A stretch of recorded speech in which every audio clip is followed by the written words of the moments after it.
5টা থেকে আবারও কারফিউ অব্যাহত থাকবে বলে জানিয়েছেন স্বরাষ্ট্রমন্ত্রী আসাদুজ্জামান খান কামাল। শনিবার বাহিনীর ঊর্ধ্বতন কর্মকর্তাদের সাথে কষ্ট হলেও সাধারণ মানুষকে সহযোগিতার অনুরোধ জানান মন্ত্রী। বলেন, শিক্ষার্থীদের ভাবে কমিটি গঠন করে হত্যাকাণ্ড দেখা মাত্র গুলির নির্দেশ রয়েছে এই প্রজ্ঞাপনে।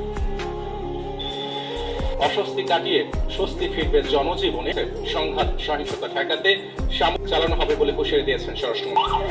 সেনা মোতায়েন কয়েকদিনের তুলনায় শুক্রবার রাত 12টায় সেনাবাহিনী দুপুর 12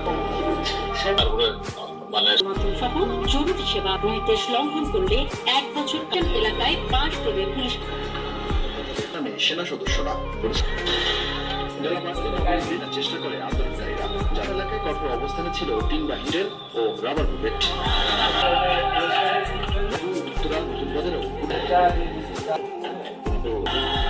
সরকারি চাকরি বহন করে হাইকোর্টের রায়ের পর শুরু হবে আপিল বিভাগের শুনানি।